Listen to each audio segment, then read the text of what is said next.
لكل فنان قصة وحكاية، وخطوة أولى بيدخل بيها بوابة الشهرة والفن. دلوقتي بوابة النجوم على راديو البوابة.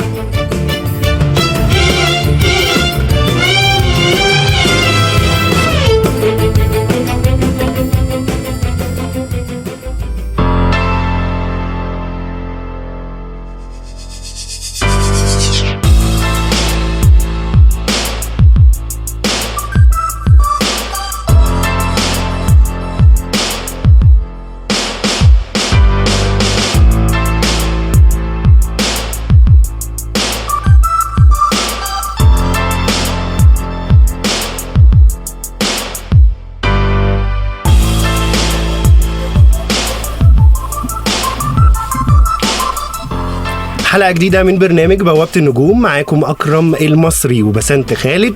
برحب بكل اللي بيسمعونا مستمعي راديو البوابة، وكمان برحب من الهندسة الإذاعية بزميلنا محمد الكاشف.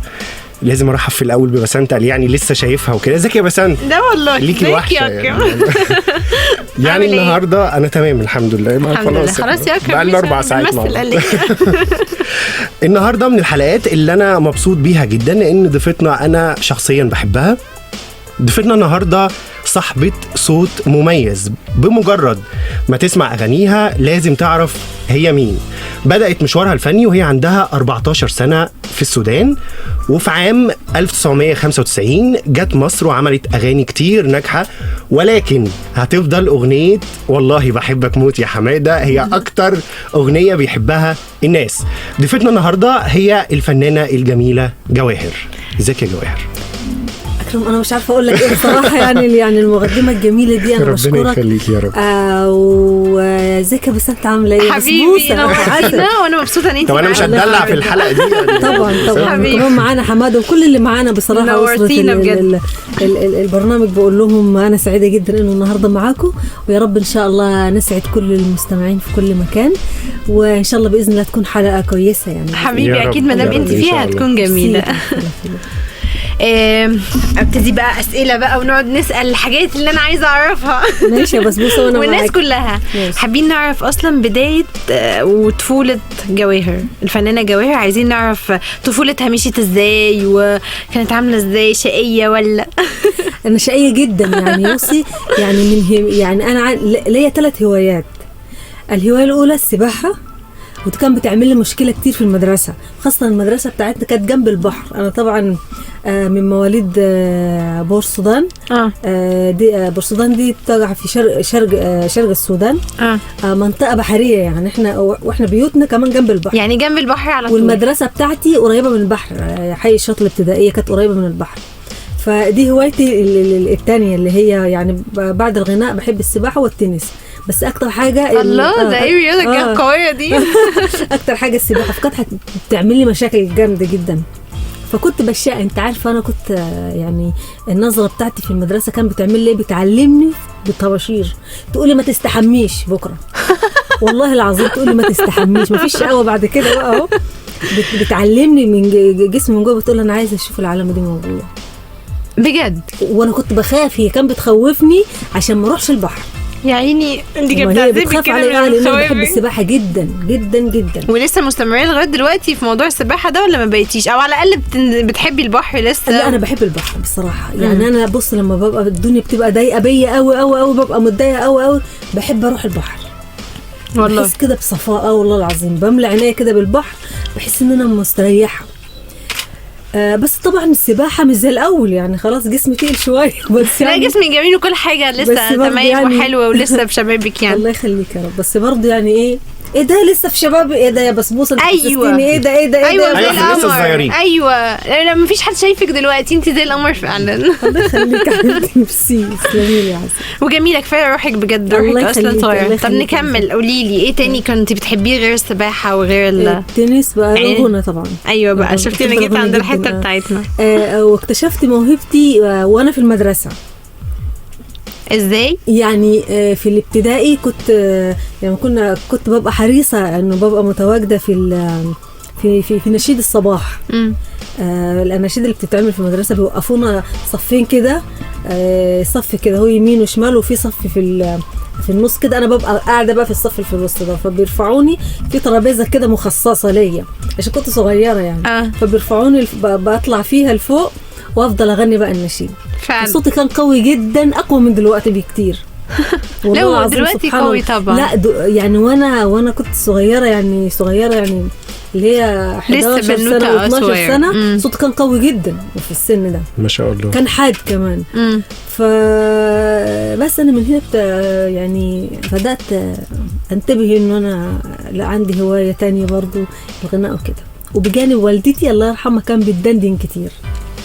ده العيله كلها بقى؟ لا والدتي بس كانت يعني لما انت شفتي والدتك فهل تأثرتي بيها ولا لا الموضوع جه معاكي بالصدفه؟ لا انا كنت بحب كده اشوفها وهي بتطبخ كده في المطبخ عندنا.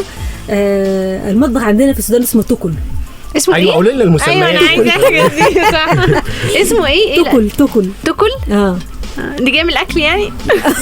هو اسمه توكل. كنت بحب تقعد توكل كده وبعدين بتعوز كسره وكده يعني الجو. لا نشرح بقى ايه الكسره دي كمان. كسره عيش يعني، هو بس هو زي العيش كده بس اسمها كسره. يعني هي بتقعد تعمل العيش؟ بتقعد تخبزه وتعجنه وكده. كسره اسمها كسره سوداني. وهي بتعمل الاكل، بتطبخ لنا الاكل وبتعمل الكسره. بحب انا الفتره دي قوي ليها لانها بتقعد تغني بقى، تدندن وتقعد تألف بقى أغاني. لما تبقى مبسوطة بقى تغني شوية لبابايا، أيوة شوية لينا، شوية للحياة كده يعني.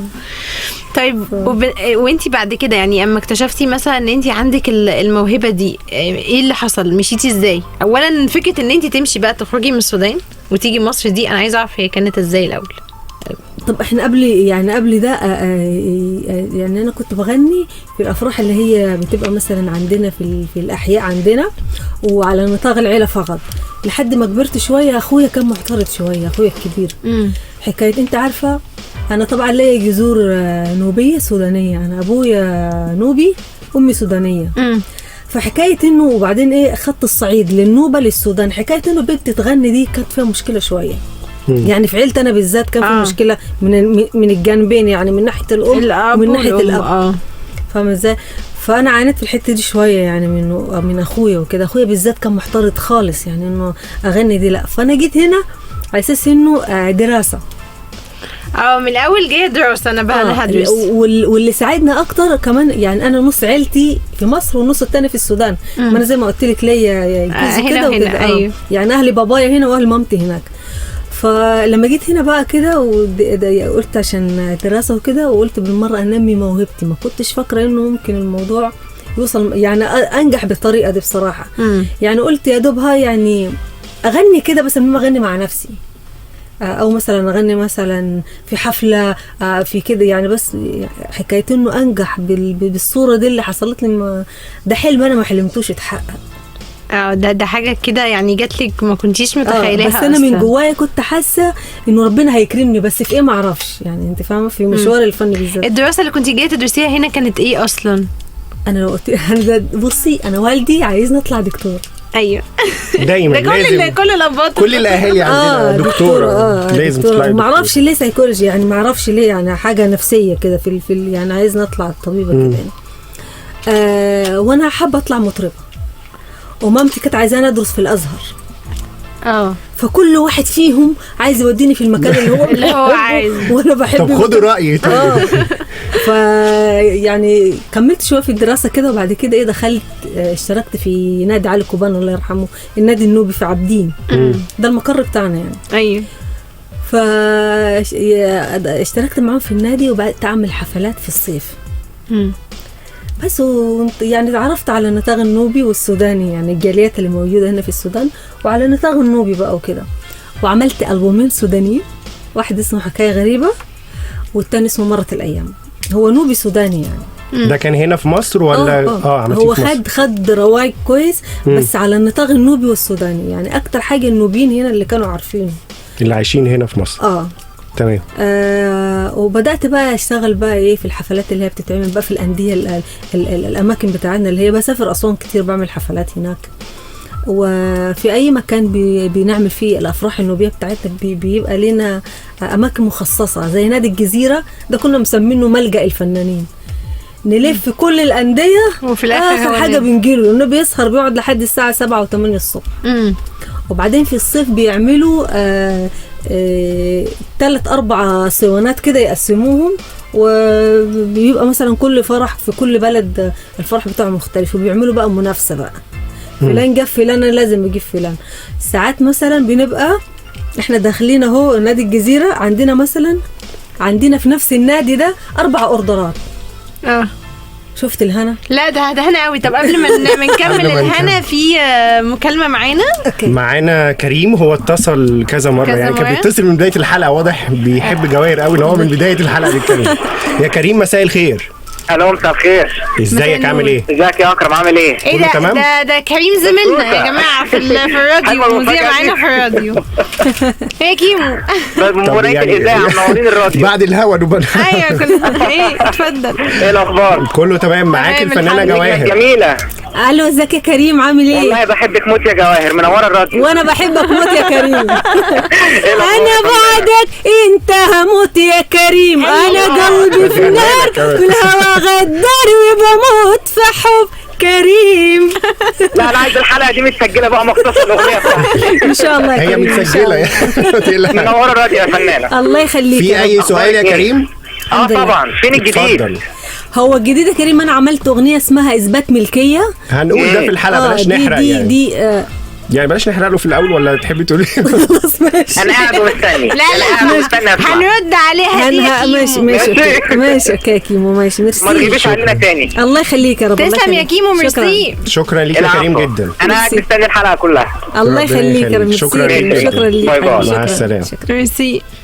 يعني كريم بيتصل من بداية الحلقة، فهو كان يعني عايز يخش هو كان عايز الحاجة اللي هي الجديدة دي نعرفها. يعني هنعرف بدل ما نحرق للناس تمام في الأول. فلسه بنتكلم عن الطفولة، فاللي هو لما نيجي على الجديد على طول انت حاسة باللي أنا فيه. هو عايز يعرف ياخدها ديتيلز. أيوة. صح؟ احنا منظمين. تمام حبيبتي. نكمل الطفولة والندوات والألبومات الحاجات الدراسة بقى وكل وبعد كده كملت هنا، وبعد كده بدأت بقى اشتغل مع النوبيين كتير قوي. حبيبي قرايبنا طبعا اللي هنا اللي موجودين. وكان في اغنيه بيحبوها قوي هي اثيوبيه اسمها سابا دي انا بغنيها الفرح كله بيقوم. لا طب انا عايزه اسمع حته من سابا دي. نسمع جزء بقى. طيب يلا بينا. بتقول سابا سابينا اني وي اني كي زارب حافري كي قطفو افكيري اني وي اني سابا سابينا صبا اني تاتا وي اني. فكان في رقصه بنعملها في فلوريدا. بص انا عجباني الاغنيه جدا بس مش فاهم ولا كلمه. بس الاغنيه عجبتني. هي صبا واحده فخوره بنفسها بتقول له يعني ما تسيبنيش وانا بحب، يعني هي بتحكي عن الحب عامه. الله عليها حلوه. ما دام فيها حب حلوه عجبتني. طيب انا عايز اعرف منك برضو مين اللي شجعك بقى، اللي هو لما قررتي انا هبقى مطربه انا صوتي حلو، مين اللي قال لك لا يلا؟ لا والدتك عشان هي صوتها برضو حلو. والدتي قالت لي بصي يعني منها تكملي دراستك ومنها تنمي موهبتك في مصر. حلو. طب بمناسبه بتقول لي روحي بقى ايه لهلبوكي هناك. بمناسبه الدراسه بقى يعني انت درستي في مصر ودرستي في السودان. انا في السودان لحد الابتدائي كده. انهي الاصعب بصراحه؟ في المناهج يعني؟ في المناهج وكل حاجه. قولي لنا عشان الموضوع ده بصي مضايقني قوي. لا انت بس انا عايز اقول لك حاجه. يعني هو دلوقتي في الوقت الحالي اللي احنا فيه المناهج فعلا بقت تقيله جدا. يعني بص يعني انا ابني الحاجات اللي هو بياخدها في الابتدائي احنا كنا بناخدها في الثانوي. ايوه ده فعلا دي حقيقه. يعني خاصه المدارس الخاصه يعني. وبعدين يعني الشنطه بتاعتهم انا بحس ان ابني بيجي لي ظهره من الكتب. كل دي كتب بنشيلها. فانا شايفه الدراسه في مصر اصعب شويه. بس اقوى بصراحه يعني يعني كويسه، مش ما اقدرش اقول لك مش كويسه، هي لا كويسه طبعا، ما نقدرش نقول غير كده. بس المناهج تقيله شويه، بس بيفتحوا مخ اطفالنا من بدري يعني. تمام. بدايه بقى مشوارك الفني منين؟ مين اللي ساعدك بقى بدايه معرفه الناس بقى هنا في مصر بجواهر؟ انا طبعا يعني بالنسبه للنوبيين معروفه جدا، بالنسبه للسودانيين المغنيين هنا معروفه جدا، انما بالنسبه للوطن العربي هي كانت اول انطلاقه حقيقيه ليا اغنيه حبيبي اسمريكا.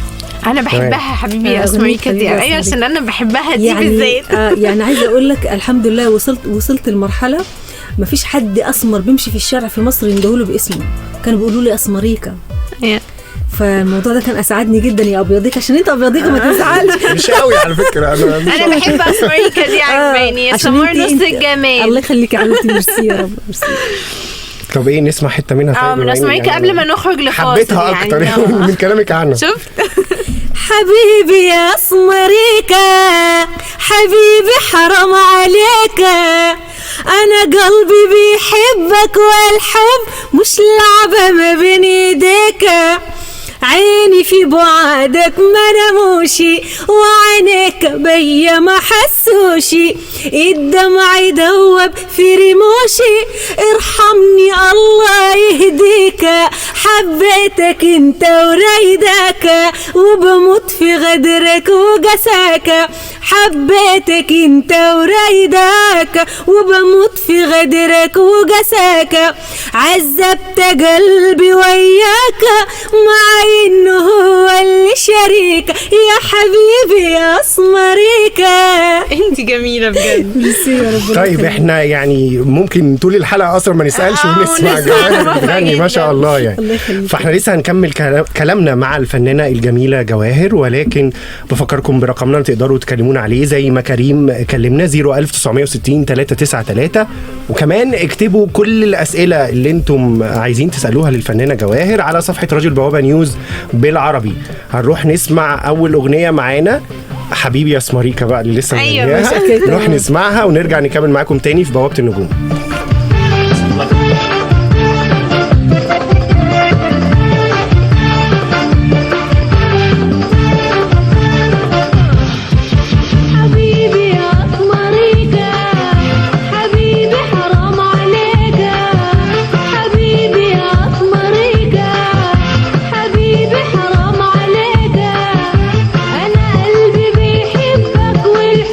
مش لعبة ما بين ايديك،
بتسمعوا برنامج آدم، أول برنامج إذاعي للرجال فقط، مع أكرم المصري على راديو البوابة. ياسر الطول.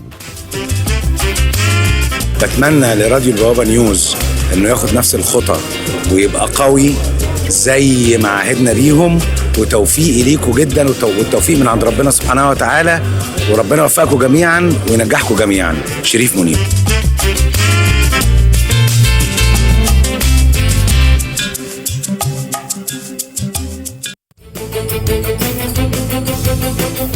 انتوا لسه بتسمعوا بوابة النجوم على راديو البوابة.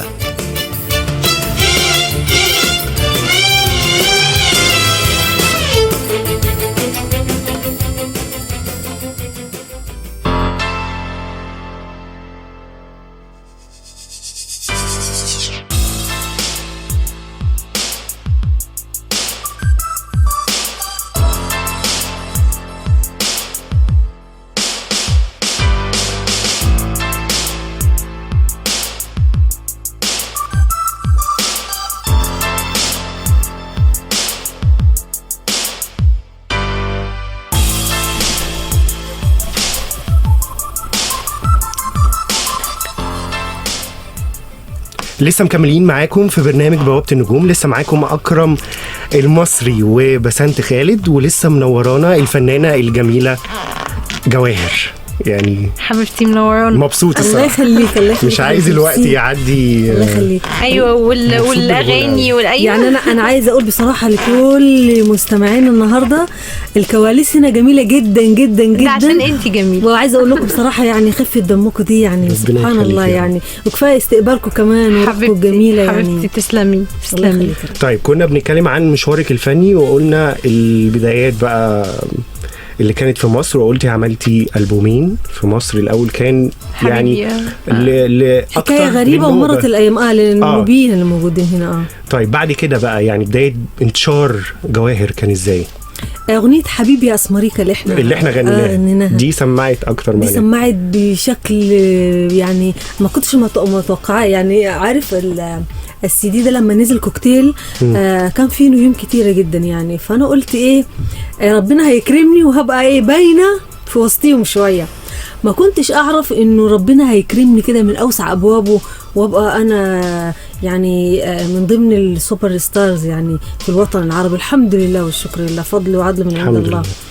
إنه الأغنية بتاعتي كمان هي كان السبب نجاح السي دي كله يعني. ولفترات طويلة كنت سبب نجاح حتى الشركة اللي أنا فيها اللي هي مش هنقول اسمها عشان ما نقولش دعاية يعني، بس عارفينها. بس كنت برضو يعني سبب نجاحها لسنين طويلة جدا، فده فضل وعدل من عند الله برضو يعني. الحمد لله الحمد لله. طيب هو بالرغم من نجاح حبيبي يا أسمريكا الكبير، بس دايما لما بيتقال اسم جواهر حمادة مرتبط بحمادة. بحبك يا حمادة. هل نجاح الأغنية الكبير ده برضو ممكن ان هو ايه يفرحك ويزعلك؟ يفرحك ان اغنية حمادة دي عشان انا لما غنيتها انا حسيت انه في حد المايك ده قدامي واحد اسمه حمادة وعمال احب واتغزل فيه. بص انا عايز اقول لك الحاجه دايما اللي بتطلع من القلب بتدخل للقلب دايركت بدون اي واسطه. فانا اياميها اصلا ما كنتش جريئه قوي، ما كنتش اعرف يعني حتى اعرف اتكلم كويس يعني. كان اللكنه السودانيه عندي مسيطره عليا شويه، فكنت بتكسف اتكلم كتير. فبس لما غنيت اغنيه حماده دي قلت انا هغنيها، وكنت حباها، وكنت بتخيل انه حماده قدامي، فعشان كده هي نجحت جامد جدا. طب هل بيزعلك لما مين بيزعلك نجاحها؟ مش قصدي ان هو بيزعلك، لا بالعكس، بيزعلك بس لما يعني اكتر حاجه معلقه مع الناس هو حماده لحد دلوقتي عامل لي قلق. ايوه انا عايزه بقى، انا وقفت له على الكورنيش وعماله اندهله على الكورنيش. يعني الفنان لما بيعمل اغاني كتير والناس يفتكروا اغنيه واحده، فبيحس يا جماعه طب ما انا عامله اغنيه على الكورنيش حبيبي يا اسمريكا، عامله كذا اغنيه ناجحه وحلوه جدا. فدايما لما بيتقال اسم جواهر بيتقال بحبك موت يا حماده. فهل ده مثلا بيزعلك ولا بيفرحك؟ بالعكس، ده ببقى سعيده جدا جدا. طب اشمعنى حماده؟ هو احنا كده بس فكرنا في حماده يعني، والتوفيق من عند الله يعني. بص التوفيق ربك لما يريد النجاح ما بيبقاش كلمه اشمعنى دي موجوده خالص يعني. سبحان صح. الله يعني سبحان الله. فانا فعلا لما غنيت حماده دلوقتي ما فيش بيت ما فيهوش محمد او محمود او احمد كده. لو المفاجاه كمان في اغنيه اسمها محمد ميدو حمو ايوه بقى اموت في خفه دمه. دي هنغنيها، دي دي جميلة. حصري بقى لينا لسه طب ما فيش حاجه اكرم؟ لسه طيب اي حاجه تفرحيني يعني، اكرم اغير اسمي طيب. يا اكرم انت اللي انا بهواك، يا اكرم قلبي وعمري فداك، الدنيا وكل ما فيها ودع عليا اللي بشوف بيها، انا روحي لك بهديها اكتر من كده وزياده، انا والله بحبك موت يا اكرم. يعني انا ممكن ما اكملش الحلقه بعد خلاص الاغنيه، اطلع واسيبكم انتوا تكملوا. انت منورنا يا اكرم. ربنا يخليك يا رب. خد.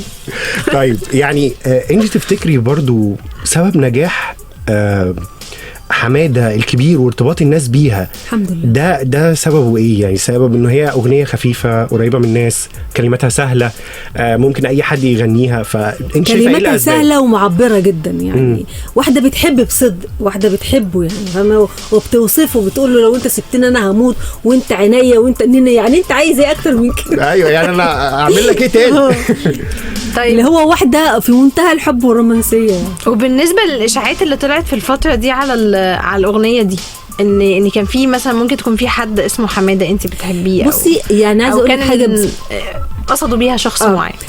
حماده هلال كان عامل معايا اغنيه تليفونك في نفس الالبوم ده. اساسا الالبوم ده اسمه تليفونك. فهو كان عامل معايا دويتو في البوم حماده.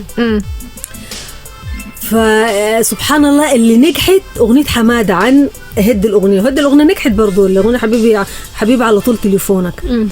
بس الناس ربطوا اغنيه حماده مع انه هو عامل معايا دويتو باسم الالبوم اللي هو تليفونك، ربطوا الموضوع ان انا بغني له، وفي ناس كتير جدا كتبوا كان ساعتها وقالوا قصه حب بقى، قصه حب عميقه جدا وما اعرفش ايه والله العظيم كمان يعني قصه حب يعني يعني قصه حب بقى وعشق وكده الجو ده يعني. طب وكان ردك عليها ايه وقتها مثلا، او ما ردتيش وتجاهلتي الاشاعه؟ لا مش تجاهلت، انا كنت مبسوطه انه عملت حاجه نجحت لدرجه الناس بتتكلم عليها. فحتى حماده هلال برضو قال لي يا جواهر بصي احنا كده نجحنا، قلت له الحمد لله. انما حماده هلال طبعا هو اخ بالنسبه لي ولا زال يعني وصديق، وانا اوجه له التحيه من عندكم. وبس ما كانش في قصه حب ولا حاجه، انما بحبه كحماده هلال يعني كاخ ليا كزميل زميل. بس هي الاشاعه اللي كانت محوطانه بجد يعني. طب وقبل ما حتى لما بدون قطع كلامك طبعا في الالبوم الثاني اللي هو على الكورنيش عملنا برضو ديو مع بعض اللي هي اغنيه حكمت محكمه الحياه، فهو كان بيغنيها اكتر مني. لما بيطلع حفلات بيغنيها ساعتها، فلما كان بيغنيها الناس كانت بتعاكسه يا حماده كده يعني فهمت ازاي؟ فالجو ده يعني اخدنا كذا سنه واحنا في الموضوع. طب اشمعنى حماده هلال اللي عملنا معاه ديو يعني؟ ليه مش حد تاني؟ او ايه السبب بقى في ان انتوا عملتوا مع بعض ديو اصلا؟ لا احنا يعني التوفيق من عند الله، بس اصواتنا كانت قريبه شويه من بعض، ففي كان توفيق يعني من عند الله، يعني قادرين نتفاهم مع بعض. او يعني انا وحماده كنا بنشكل الموضوع بخفه دم وبحب، فوصل للناس بسرعه، فدخل قلوب الناس بسرعه. بس انت ما عملتيش اي ديو غير مع حماده هلال؟ لا عملت اللي هي عملت تاني في الالبوم اللي بعديه، اللي بعد على الكورنيش بقى. عملت ديو مع كاريكا اغنيه اسمها دونجوان عصر واوان. عارفاها. مين اللي ممكن تعملي معاه ديو دلوقتي، او عندك استعداد اصلا تعملي ديو ولا لا؟ والله لو في حاجه كويسه اتعرضت طبعا ليه لا. طب في حد اصلا فنانه جواهر حابه ان هي تعمل معاه ديو؟ والله يعني انت اصلا اللي حابه حاجه زي كده مع الشخص ده مثلا؟ والله طبعا يعني انا نفسي الكينج طبعا، لانه لوني وشكلي وانا كمان بحبه يعني حبيبي. هو من الناس اللي انت بتحبيهم اصلا الكينج. طبعا ما فيش حد ما بيحبش منير طبعا. اغانيه حلوه واغاني هادفه، وانا مدرسه منير انا بحبها، لانه هو ما بيغنيش مجرد انه يغني اغنيه وبس، لا اغنيه بيبقى ليها اهدافها وابعادها، ولو تتعمقي في الكلمات تخشي بقى في بحورها بقى. هو جميل. طيب الاختفاء اللي حصل فتره للفنانه جواهر ده، اختفيتي فتره كبيره، كان ايه اسبابه؟ هو انا ما اختفتش قوي يعني، كان في سببين. السبب الاول انه انا كنت بسافر كتير والفترة اللي فاتت. السبب الرئيسي انه في قرصنة نت. اختفائي من الالبومات، مش انا بس يعني، يمكن 3/4 مطربين الوطن العربي ما بينتجوش، ما بيعملوش البومات زي الاول يعني. الا شركات معينه هي اللي تقدر تعمل ده. قولي لي ليه بقى عشان اقول لك. ايوه انا بقول ليه. عشان يعني شركه الانتاج لما مثلا يكلفوا مثلا البومز مثلا بكذا مليون، يعني فاهم بجد، يعني مبالغ بتبقى ضخمه جدا. فما فيش 5 دقايق من نزول السي دي تلاقيه على النت. فهنا نسبه انك الاقبال ليك تروح تشتري وتدفع فلوس قليله جدا. ليه؟ لانك بتعمل له داونلود من خلاص الموضوع دلوقتي النت سهل كل حاجه فعلا. فدي هي بتبقى حاجه كويسه بالنسبه لينا احنا كفنانين، انما كانتاج بيبقى خراب بيوت. فانت النهارده كمنتج تقول لا انا ليه يجبرني ان انا انتج حاجه واخسر فيها، يعني فاهم ازاي؟ عشان كده هنا تلاقي احس انه موضوع الانتاج الالبومات قلت شويه. بس يعني انا بعد كده خدت قرار انه مثلا كل بعد 5 أشهر او 4 أشهر انزل بسنجلايه عشان ابقى متواجده فيديو كليب وانزله. يعني شايفه ان انت بالنسبه لك شايفه الفيديو كليب دلوقتي افضل من افضل بكتير، يعني لحد ما موضوع القرصنه دي، او كمان انا عشان اخش في انتاج وانا انتج وانا يعني مش سكتي، مش هعرف مش هقدر انتج، ما اعرفش يعني الموضوع ده. فلازم تبقى شركه هي اللي تنتج. ده هيبقى ده.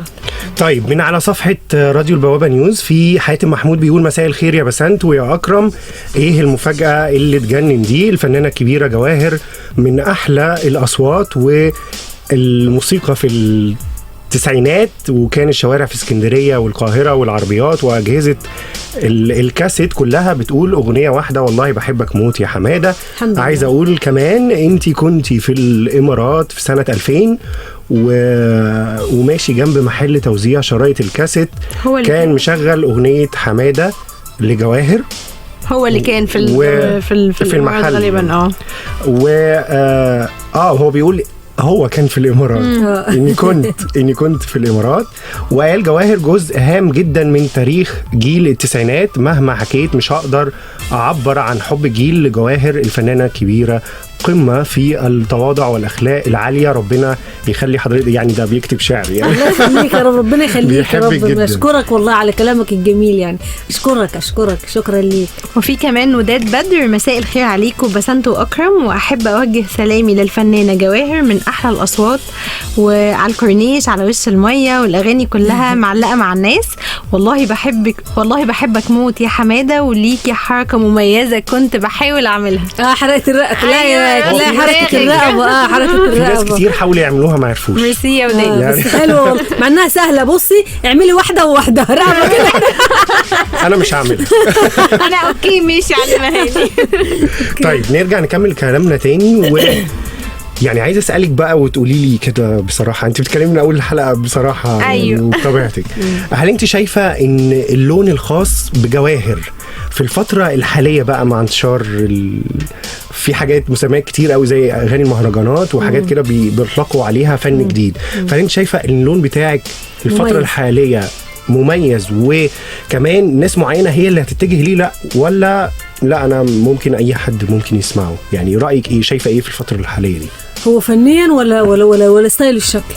لا فنيا. انا اول لما بدات اظهر وكده، فكنت حسيت انه كل المطربين والمطربات مالوا شويه على الغناء الخماسي، او مثلا التوناليت اللي هو البياتي دعموه بالخماسي، فده نفس الستايل بتاعي اللي هو المقام البياتي مدعم شويه بالخماسي. فده كان اسعدني جدا، وقلت والله كويس، يعني انا عملت حاجه كده تلقائيه فالناس حبتها فبيعملوها. اما بالنسبه لغنى المهرجانات، اغاني المهرجانات، انت شايفه ان مع انتشار الموضه دلوقتي اغاني مهرجانات، عايزه اقول لك هو سبب ظهور اغاني المهرجانات او عامه الكلمات الركيكه، سبب ظهورها عدم انتاج البومات حقيقيه زي زمان.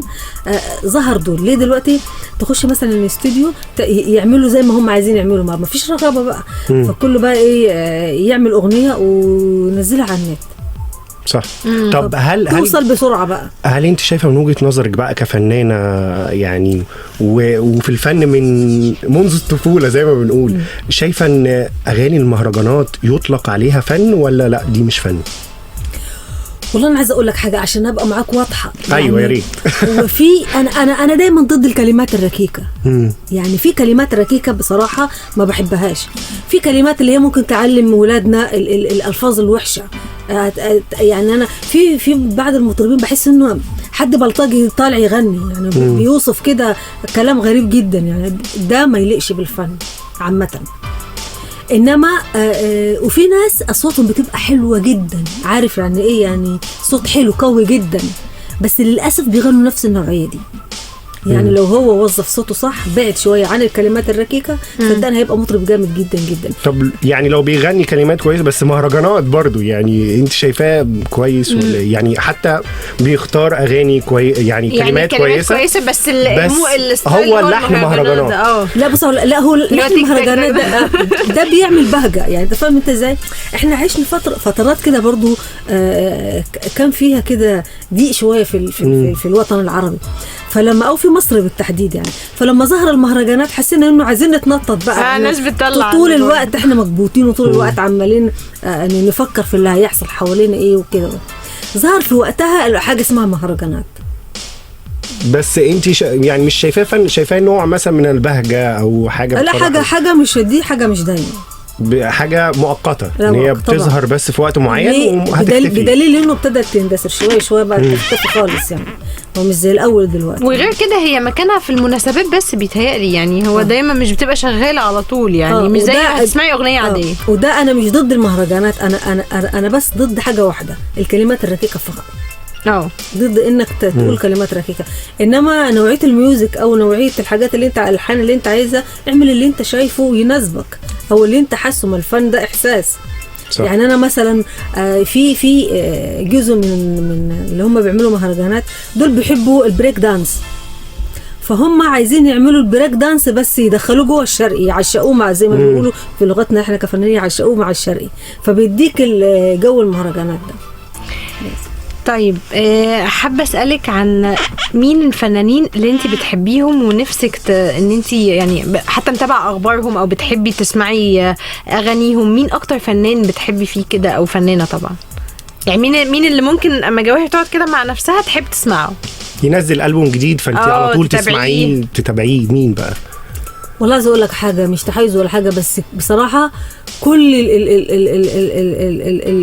اللي يتقال عليهم مطربين، انا مش عايزه عشان ما اجرحش في حد، كل من انت تقول عليه المطرب الفلاني، بس بيبقى في واحد او اثنين قريبين بقى من قلب جواهر. يعني لا والله العظيم انت ما بتقعدي رايقه كده تحب تسمعي لا اصل كان لازم اسمعهم كلهم كمان، عشان يعني ده مش راضي دبلوماسي ولا حاجه، كمان عشان الثقافه، عشان اعرف مثلا انت مثلا عملت ايه في يعني انا دايما بحب اسمع سميرة سعيد دايما صبغه الاوانه شويه في الميوزك، مجنونه شويه، فبحب دايما كل ما هي تنزل ألبوم اسمع اشوف ايه اللي عاملاه، فده ضرب مثل يعني.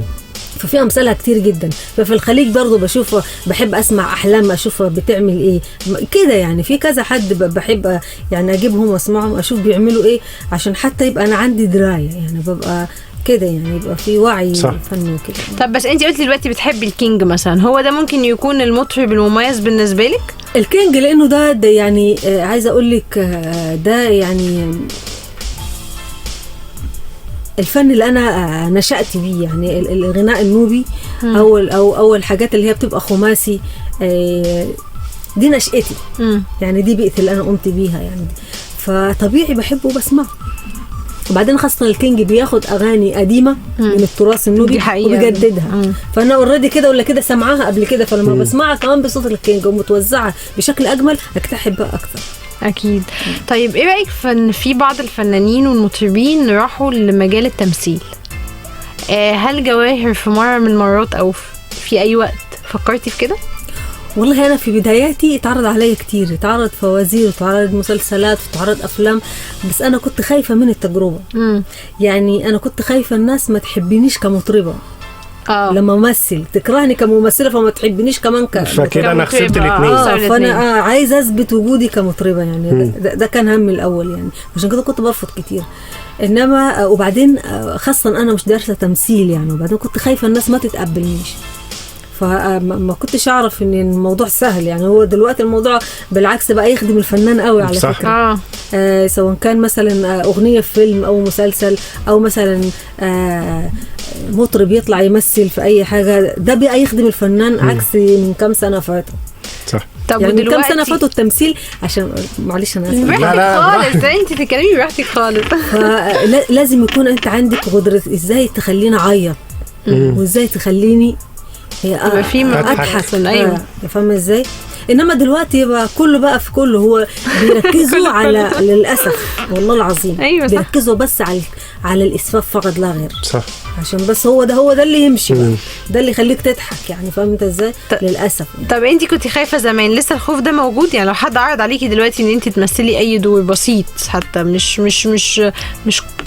يعني مش هديكي مسلسل اقول لك لا اعملي لي انت البطوله كلها ويلا قومي بالموضوع، لا دي حاجه زي كده ممكن تقبليها ولا برضو زي ما انت؟ والله انا اخر حاجه كانت تعرضت لي، بس انا مش هقول اسم المنتج مش ما يزعلش مني طبعا. كان عايز اغنيه على الكورنيش، حتى حددت الفيلم انه انا وحمو ده اللي هو كان المفروض هغني الكورنيش، واغنيه محمد ميدو حمو اموت في دمه ليه هو اللي هي الاغنيه الجديده. فعلى الكورنيش بقى احنا ماسكين بقى حته معينه في اسكندريه وقاعدين فيها، فما حدش يقدر يقرب من المنطقه دي غير الا لما احنا نسمح له. فانا بقى وحبيبي قاعدين بقى على الكورنيش بقى وانا هو يعني في المشتركين في البطوله. فلك ان تتخيلي بقى واحده على الكورنيش المايو والجو ده مش سكتي.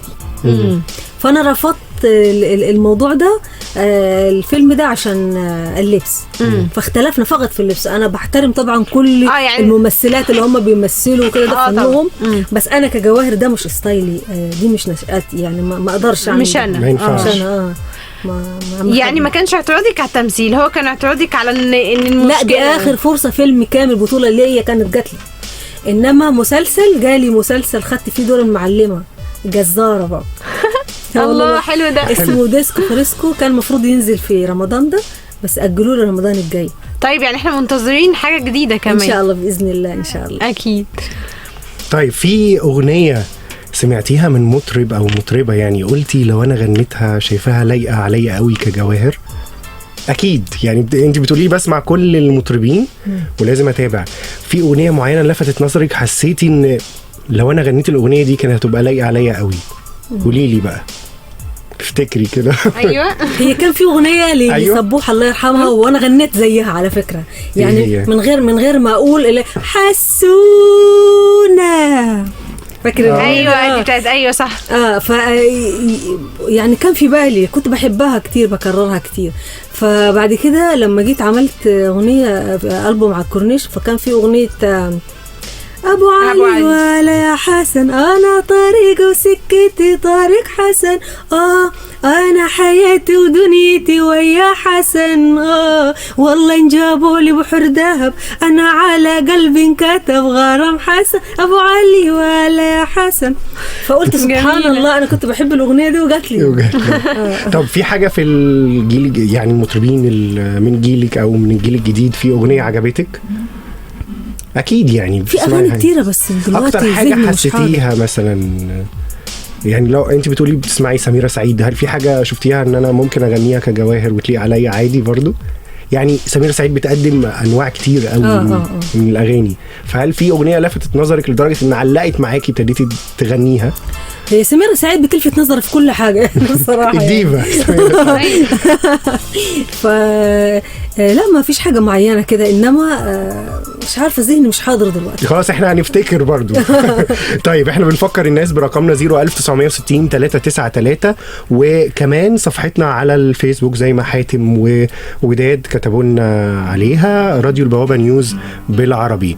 هنروح نسمع اغنيه اكيد من اغاني الفنانه الجميله جواهر، ونرجع نكمل معاكم تاني في برنامج بوابه النجوم.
راديو البوابة بيفكر فيك، مهتم بكل اللي يفيدك واللي يسليك.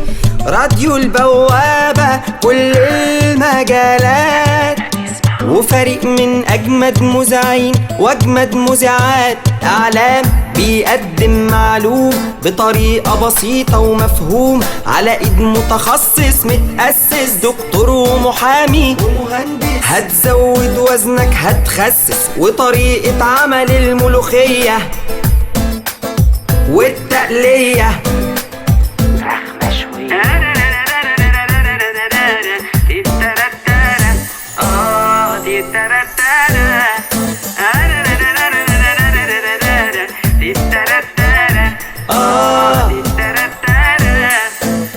راديو البوابة هتعيش وياه الدوري المصري بالشكل اللي بتتمناه.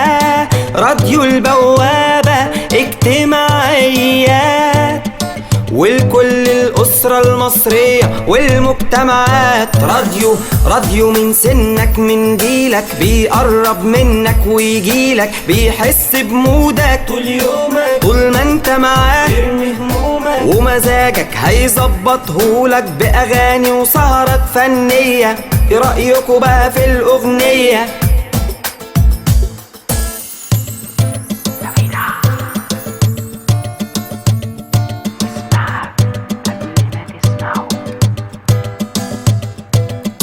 راديو البوابة يسمعك قبل ما تسمعه.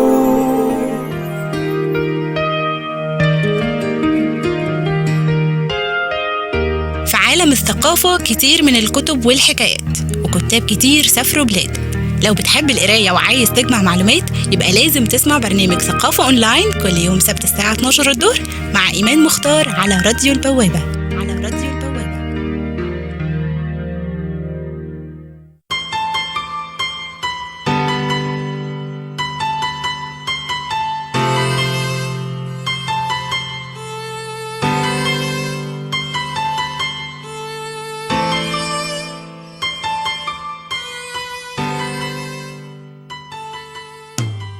ادعي عليكم واقول ايه؟ ربنا يوفقكم، ربنا يكرمكم، ربنا يخليكم دايما كده انجح شباب في الاعلام واوسع بوابه واوسع دماغ في الميديا كلها. عمرو رمزي. انتوا لسه بتسمعوا بوابة النجوم على راديو البوابة.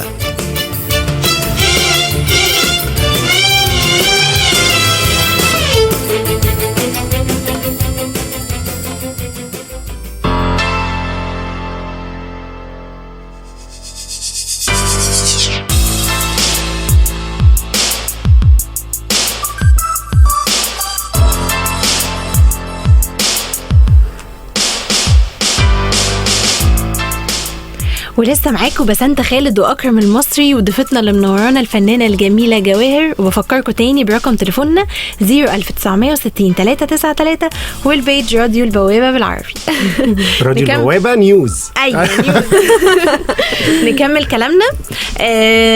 بس بص مش انا هي قالت ايوه مش حاضر يا جماعه. بعد الفصل بقى افتكرت زين بقى حاضره. في مطربه سعوديه انا بحبها جدا الله يرحمها اسمها عتاب. كان أنا بحب أغنية حبيبي جاني الأسمر ليها. كان قبل ما أعمل أغنية حبيبي أسمريكا، فكنت بسمعها كتير قوي. هي مطربة سعودية اسمها عتاب معروفة جدا يعني. أيوة. والحسن الحظ إنها في نفس الشركة اللي أنا فيها. تمام. فبص يعني بعد كم سنة كده رحت للأستاذ طارق، قلت له أستاذ طارق أنا نفسي أعمل أغنية لمطربة. قال لي عتاب على طول. هو عارف على طول كده لانه عارف انا بحبها.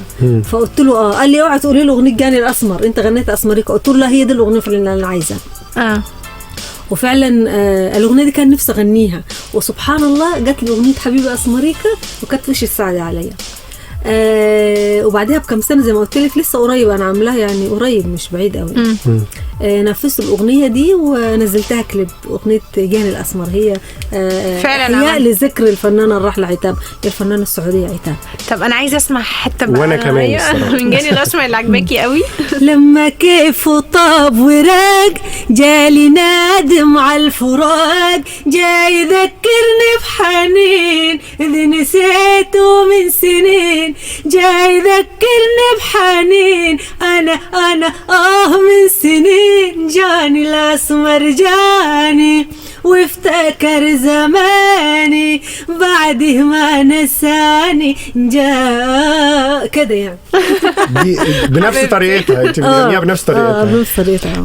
بس انا ما اديتهاش كده، انا اديتها بأدائي بأدائك انتي. طب عايزه بقى اخش شويه في الحاجات العاطفيه بقى والحياه الاجتماعيه والجواز والاولاد. عايزه اعرف بقى جواهر أنا ايه حياتها الاجتماعيه؟ لا انا ربنا كرمني بجوزي، هو مدير اعمالي فعلا. اتفاجأت انت. انا اتفاجئت، انا كل ده ما اعرفش، ده مش تقولوا لي طيب؟ لا سامي هو جوزي ومدير اعمالي في نفس الوقت يعني. استاذ سامي.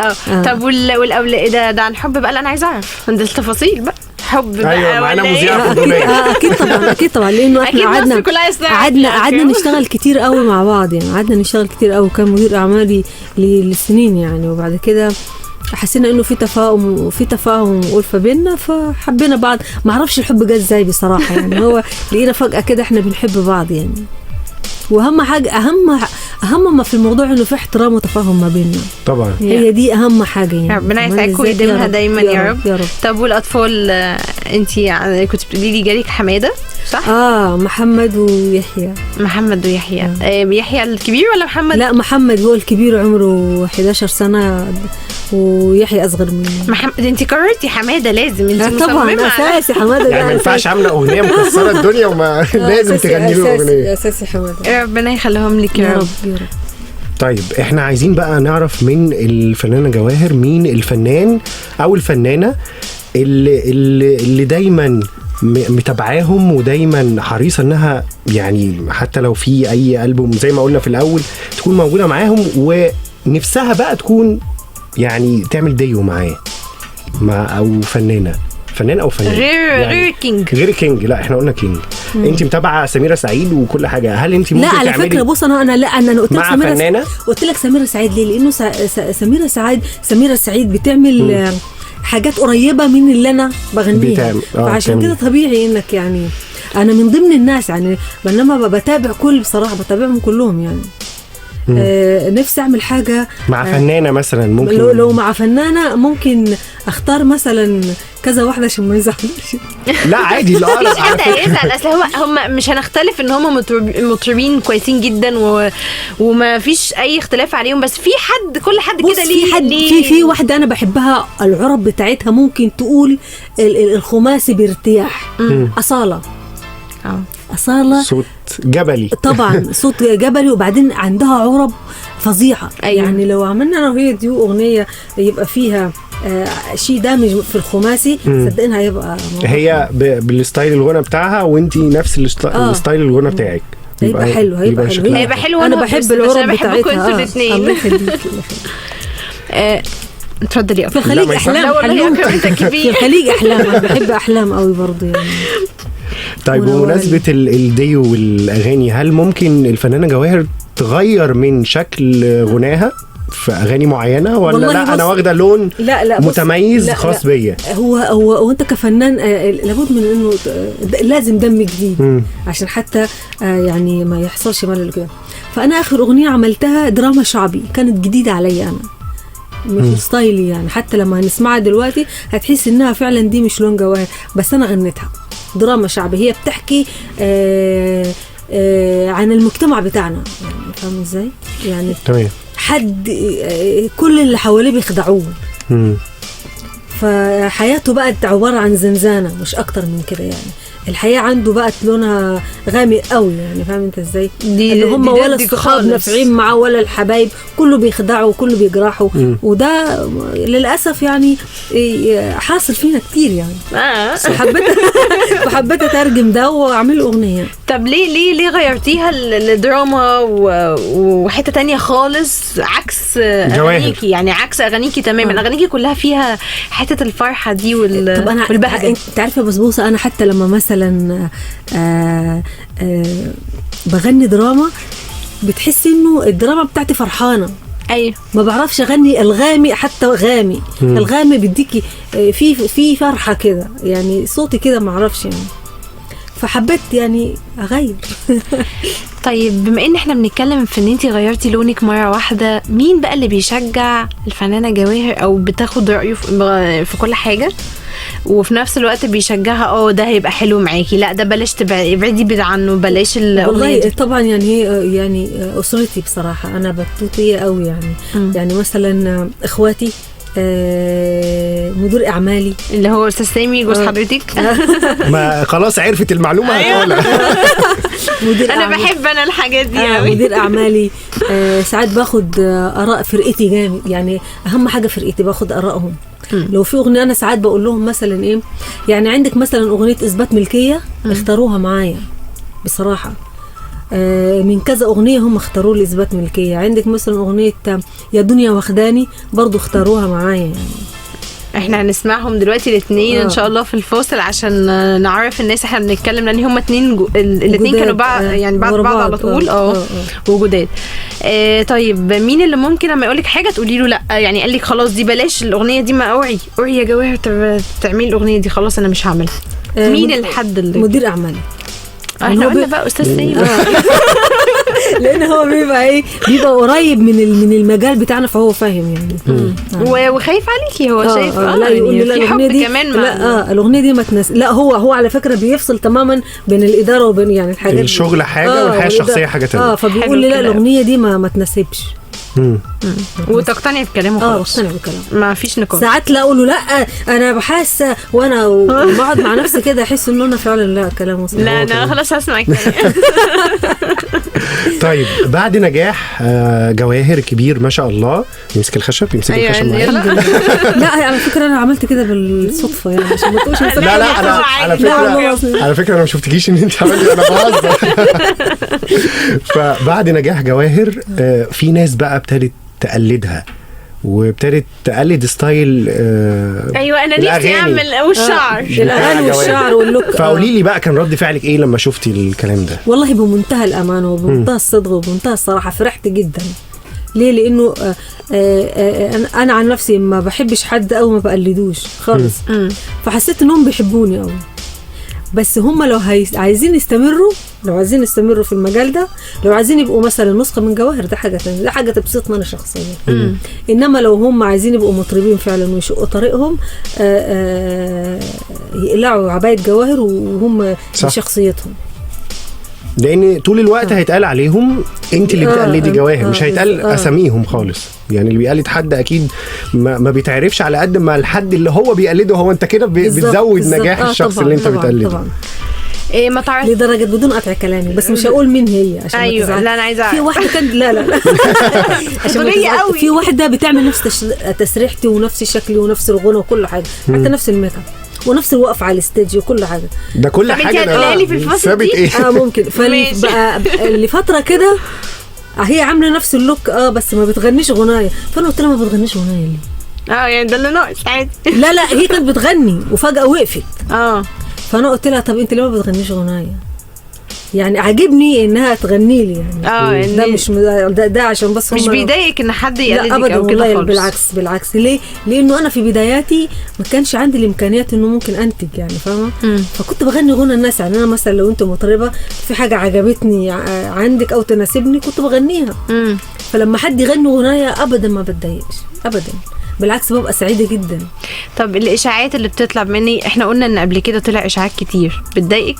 والله انا الحمد لله ربنا مغطيني ومنجيني من حكايه الاشاعات، بس اغرب اشاعه انا سمعتها فعلا انه انا وزوجي توفينا يعني. بعد الشر. انا نفسي يعني دي مش اشاعات، ده كده تخطي. انا جالي ذهول. بعدين كل المواقع كتبت ده. على فكره بوابه عندكم برضو كتبت. والله لا احنا نجيب الصحفي اللي كتب لا هو نقل الخبر، لا هو نقل ممكن الخبر. يكون يعني نقل عن صحف تانية. بالظبط يعني بس هو للاسف برضه كان المفروض يتاكد يعني كل اللي بتاع يعني فاهم كل الصحف كتبت. ممكن كان الخضه بقى خليتهم يكتبوا. انا عن نفسي كان يوم الخميس انا بص الصوت راح ازاي يعني طب نغير الموضوع بسرعه. لا انا فوجئت والله العظيم بعدين كميه تليفونات من الصبح كده غريبه قوي وسامي نايم وانا كنت مسلمه نايمر من بدري. احنا نايمين يا جماعه ما عملناش حاجه. فلما صحيت هيك كميه تليفونات كتيره قوي من داخل وخارج مصر. فبقول في ايه؟ قالوا لنا انتوا كويسين، كل اللي بيتصل انتوا كويسين. فانا قلت لسامي في حاجه يا سامي. فاتصلنا بحد احنا نعرفه برضه من البوابه عندكم على فكره برضه بس مش هقول اسمه عشان ما يزعلش. خلاص احنا هنطلع بعد لا انا عارفه. قلت له هو في ايه؟ قال لي الله هو في ايه وازاي في ايه ده حتى عندنا بالبتاع ده حصل كذا. قلت له ابدا يا ريت الموضوع ده كان وفعلا عندكم في البوابه كذبوا الخبر. طيب والحمد لله يعني كل المواقع بعد كده نقلت من عندكم. شوف احنا كذبنا خلاص شفت ايه جاي كويس. حلو كنت زعلان قوي على فكره. لا لسه كنا هنعمل مشكله بس الحمد لله. فدي كان اغرب اشاعه فعلا. انا موتوني مرتين بس المره دي كانت قويه جدا. هي تضايق والاثنين حادثه وانا عندي فوبيا اساسا من العربيات. انت عارفه انا ما بسوقش العربيه ليه؟ عشان بخاف من العربيات الكبيره اللي بتيجي. مع انه عربياتنا كبيره بس انا لا لما مثلا يكون في نقل قدامي من النوع اللي بسيب الليله وبصور. فهمت؟ والله العظيم بخاف جدا. فسبحان الله بموت بحادثه يعني ما اعرفش. لا ان شاء الله الاعمار بيد الله. هم بس ما يستعجلوش يعني. هم ممكن ساعات من كتر يعني ايه في ناس بتحب الفنانين فكمان هي السوشيال ميديا دلوقتي بتعمل مشكله شويه في ان اي حد يقول اي حاجه يلا كل الناس تصدقها. كمان كان في حاجه تانية حصلت مش ليا انا بس لكل الفنانين ممثلين ومنتجين ومذيعين وممكن مخرجين وحاجات كتيره جدا انه ما اعرفش في حد سرب كل ارقامنا في النت. وصلت لكم المعلومه دي؟ هو بتحصل لاغلب الفنانين. لا بصوره كان فظيعه يعني من كام شهر كده. كل ارقام الفنانين والممثلين وكل انتشر على النت بطريقه رهيبه يعني. فاحنا كنا ما بننامش بصراحه من التليفونات وما نقدرش نغير الرقم عشان ده اكل عيشنا يعني. حبيبتي ايوه صح. في حاجات دي اكتر اشاعات بقى ضايقتك او حاجات انما غير كده الحمد لله ما فيش. الحمد لله. هو النت عامل مشكله. يعني اغلب الصحفيين اللي هم بيحترموا بقى المهنة وبيتحروا الدقة لازم خبر زي ده ما ينفعش تكتب غير لما تكون مش متأكد 100% انت موجود كمان وحد من الأهل وحد وربنا يا رب بعد الشر عليكي طبعا وعلى الأستاذ سامي.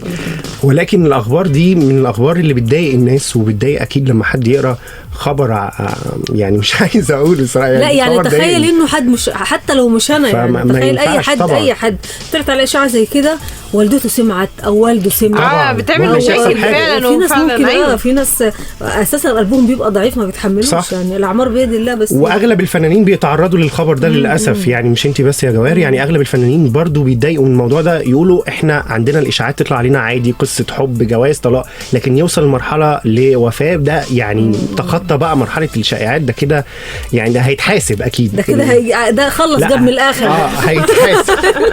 طيب عشان نغير الموضوع بقى عشان بلاش ممكن انا اتضايقت والله. طيب مينا وحيد مين على صفحة راديو البوابة بيقول أيوة بقى يا أكرم يا مشرفنا أنت وبسنت. وطبعا الفنانة جواهر أنا بحبها جدا وكنت حابب أسمع منها أغنية والله بحبك موت هي غنتها يا مينا وكنت حابب أسألها هي ليه بطلت تعمل أغاني بقالها فترة.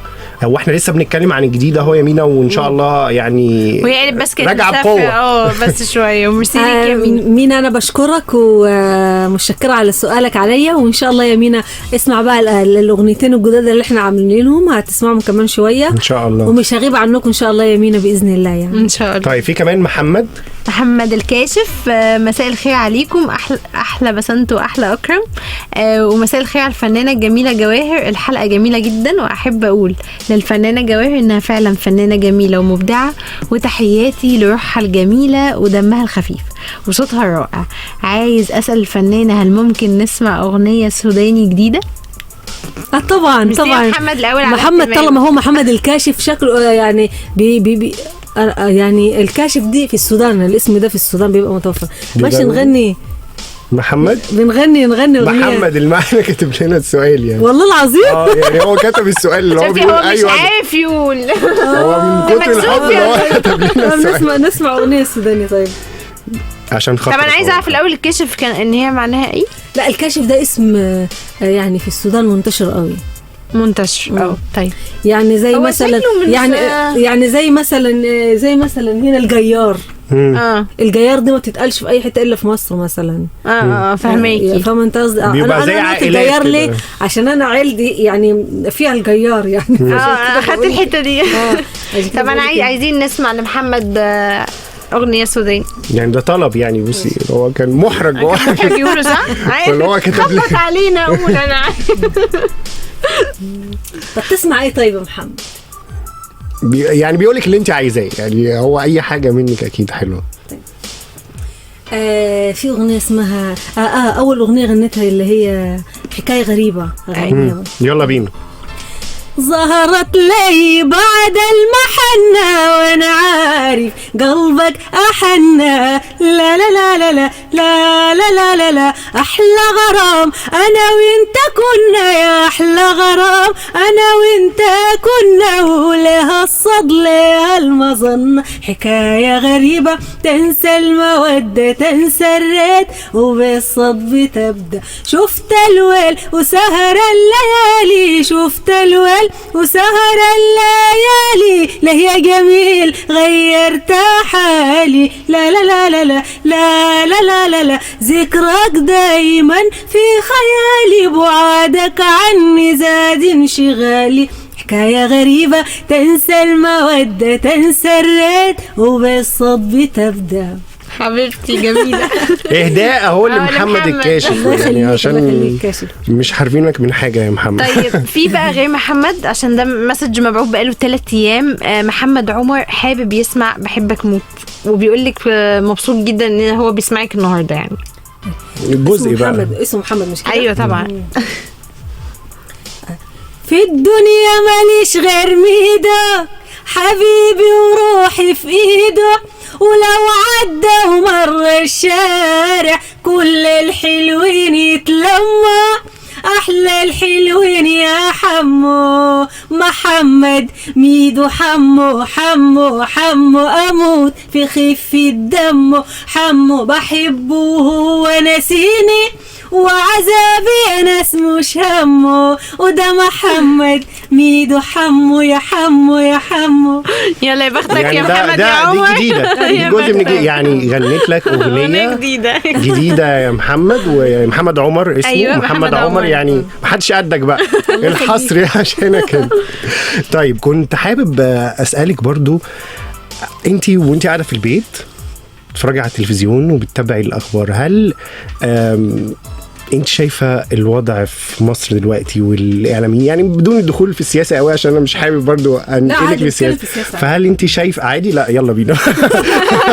انا كنت محرج وانا بسال. وانا اللي كنت خايف. انت شايفه الوضع في مصر دلوقتي اثر على الفن من وجهه نظر بقى جواهر اللي بتقعد في البيت بتتفرج بقى؟ هل اثر فعلا على الفن واثر على شغل الفنانين؟ ودلوقتي مثلا جواهر عايزه تعمل ألبوم فلا ظروف البلد في مصر دلوقتي مش سامحة ومش هينفع أنزل ألبوم في ظرف زي ده. الناس طبعا هتكون مشغولة بالظروف الاقتصادية أو في أحداث سياسية حصلت. فأنت شايفة إيه؟ شايفة الوضع حاليا متفائلة؟ حاسة بإيه؟ أنا متفائلة جدا طبعا. وإحنا كمان تخطينا مرحلة إنه مصر حزينة أو مصر لسه بتتعالج. بالعكس مصر صنعت دواء ضد الفيروس اللي كان منتشر في الوطن العربي وصدرته كمان للعالم. يعني مصر صنعت الدواء شفت منه وصدرته كمان للعالم. أصبح ما فيش أي خلل في إنك مثلا تعمل أغنية أو كده. إنما في الأول فعلا الواحد ما يقدرش يبقى فرحان أو سعيد أو ما يجيلكش نفس أساسا تخش استوديو تغني وانت شايف ظروف البلد. بلادك مش الوطن العربي عامة يعني مش مصر بس. الوطن العربي عامة في وقت ما كانش يسمح انك تبقى فرحان. واللي بيحصل حاليا في سوريا اللي بيحصل حاليا في سوريا بردك مأثر فينا، يعني مش ما نقولش مش مأثر. طيب احنا يعني لسه هنكمل كلامنا، ولكن احنا معانا على تليفون سحر. يا سحر مساء الخير. مساء الفل. ازيك عامله ايه؟ بقول مساء الخير على اذاعه راديو البوابه وعلى اكرم وبسنت، وبقول للفنانه الجميله وحشتينا. هي سامعاكي معاكي. الله يخليكي. مساء النور سحوره، ازيك يا سحر عامله ايه؟ الله يخليك. والله وحشتينا بجد، وانت بعيده ليه عن الساحه وبعيده عننا ليه؟ الله يخليك يا سحر، انا ان شاء الله باذن الله بعد كده باذن الله مش هبقى بعيده، لانه هبقى متواجده ان شاء الله باذن الله بقوه ان شاء الله. ان شاء الله. الله يخليك يا نجاح لنجاح يا رب. يا رب يا رب. في اي اسئله يا سحر، او حابه تسمعي اغنيه معينه من الفنانه جواهر؟ يعني براحتك قولي اللي انت عايزاه. انا بحب طبعا اسمع لها، كل اغانيها جميله، بس بحب اسمع منها جاني الاسمر، بحبها منها قوي، وبقول لها من نجاح لنجاح يا رب. الله يخليك يا حبيبتي. الله يخليك. ميرسي على اتصالك يا سحر. ميرسي يا سحر. ميرسي شكرا ليكي جدا. ميرسي يا رب. ربنا يخليك. شكرا ليكي جدا يا سحر. مع السلامه. يعني جميله سحر، وحابه جاني الاسمر اللي انت اصلا بتحبيها. فحلو ان الناس بتطلب اغاني تانية غير الحمد لله بحبك موت، فدي حاجه حلوه. لما كيف طاب وراك جالي نادم على الفراق، جاي يذكرني بحنين اللي نسيته من سنين، جاي يذكرني بحنين انا نسيته من سنين، جاني الاسمر جاني وافتكر زماني بعده ما نساني جاني وكده يعني. لا حلو. طيب نكمل كلامنا عن كنا بنتكلم بقى عن الاحداث في مصر السياسيه ولا احداث الاقتصاديه وكل حاجه والوضع في مصر. هل من وجهه نظرك اثر على الفن، وابتدى دلوقتي ان اي منتج او اي فنان بقى بيخاف شويه قبل ما يعمل البوم او اغنيه او كليب؟ انت رايك ايه؟ انا في موضوع انه اثر على الفن في حد جد انا بحترمه جدا وبحترم قراره جدا. لما الناس في عز الثوره كل الناس بعدت تماما عن الفن، عيلة السبكية كلهم كانوا موجودين جوه ملعب الفن. ما سابوش الساحة فاضية. يعني برضو خلوا الناس الفن المصري بيقولوا لا احنا برضو متواجدين، احنا كفنانين وكمنتجين متواجدين رغم كل الظروف اللي كانت محيطة بينا يعني.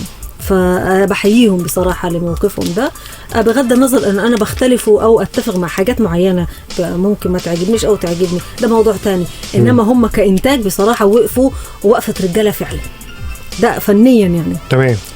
انما سياسيا انا زي ما قلت لك دلوقتي الاوضاع في مصر الحمد لله غير الاول. الحمد لله. انما ما نقدرش نقول احنا مبسوطين او غير مبسوطين. انا ما اقدرش ابقى مبسوطه وشايفه اللي بيحصل في سوريا، ما اقدرش ابقى مبسوطه كمواطنه عربيه يعني، ما اقدرش ابقى فرحانه وشايفه اللي بيحصل في العراق، ما اقدرش ابقى مبسوطه وشايفه اللي بيحصل مثلا في ليبيا. يعني احنا كوطن عربي بندعي احنا بندعي لهم طبعا بالشفاء، وندعي يا رب يعني الوطن العربي كله يبقى في امن وامان، ونبقى أكيد إن شاء الله احسن من الاول ان شاء الله. هو بيت كبير يعني نتمنى اننا كلنا نبقى فيه، هو هيسعنا كلنا. الوطن العربي عباره عن بيت كبير لينا كعرب، هيسعنا كلنا ان شاء الله، بس ربنا بس يقدم اللي فيه الخير ان شاء الله يا رب يا رب ان شاء الله. وهنكمل كلامنا، بس هنروح لفاصل صغير ونرجع لكم تاني. بس بفكركم تاني برقم تليفوننا 01960 393 والبيج راديو البوابة بالعربي. وعايزين بقى اغنية من اغانيها الجديدة الفنانة جواهر يا محمد. نروح لفاصل ونرجع لكم تاني.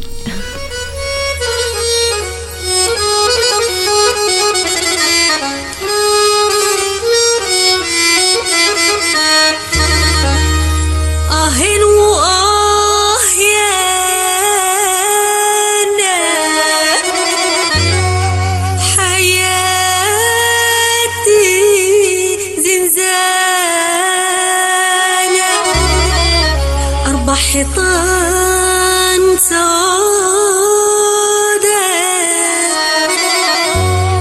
على قلبي مسدودة،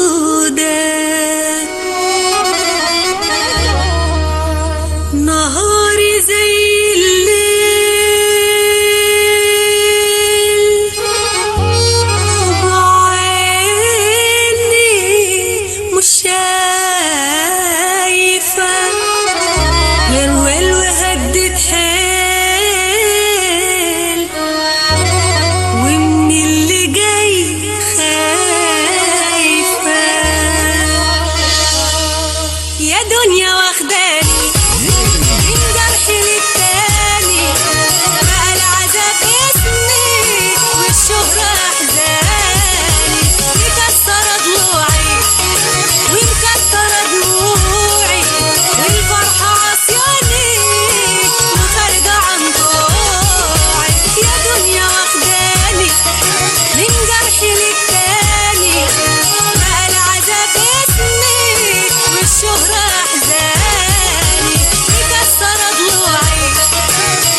بوشوش جديدة زيكم زي التعابين، قلوب حجر ونفوس مريضة يا بشر متلونين، كل يوم بوشوش جديدة زيكم زي التعابين، القريب زي الغريب كلهم مالهمش امان، يا زمن ما فيهوش حبيب الا لما جرح وخان، يا دنيا واخداني من جرح للتاني، بقى العذاب اسمي والشهرة احزاني، مكسرة ضلوعي ومكسرة دموعي، والفرحة عصياني وخارجة عن طوعي، يا دنيا واخداني من جرح للتاني، بقى العذاب اسمي والشهرة احزاني، مكسرة ضلوعي ومكسرة دموعي، والفرحة عصياني وخارجة عن طوعي.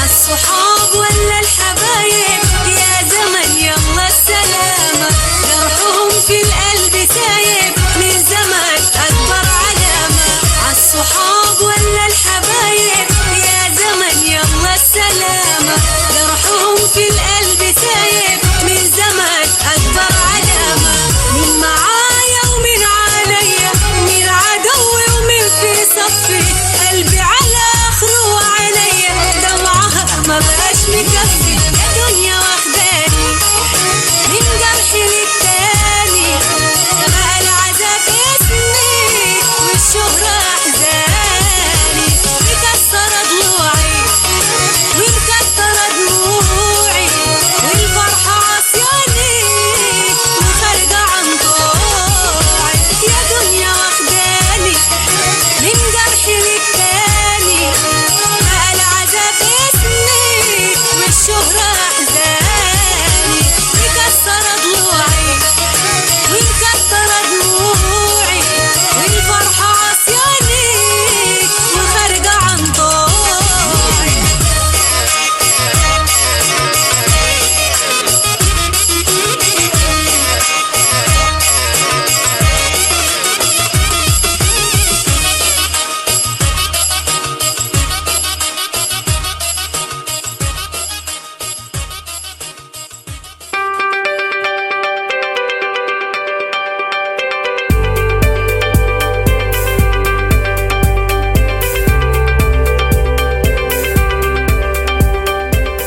اسمعوا برنامج آدم مع أكرم المصري على راديو البوابة. الإعلامي علاء بسيوني.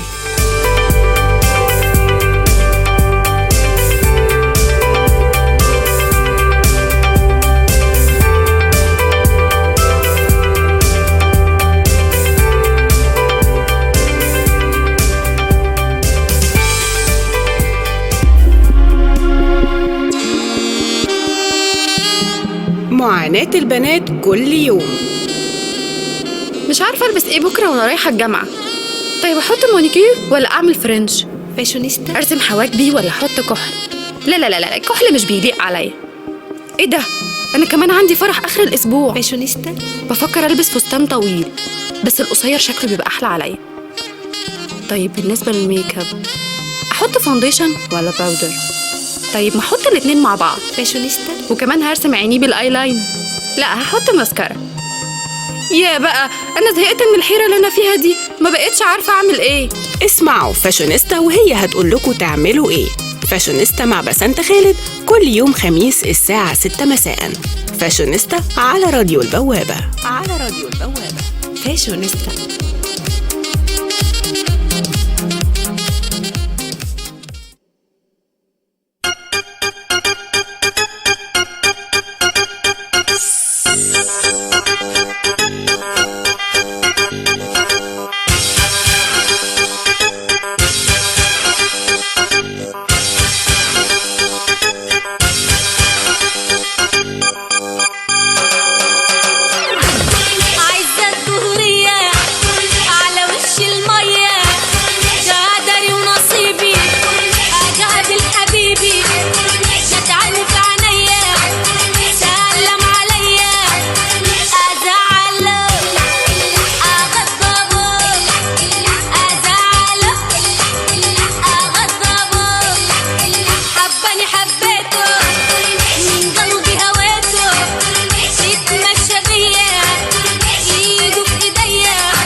كل اللي بيحبوني وعايزين يسمعوا أخباري يتابعوني على راديو البوابة.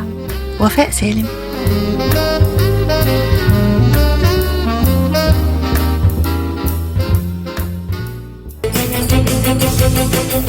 انتوا لسه بتسمعوا بوابة النجوم على راديو البوابة.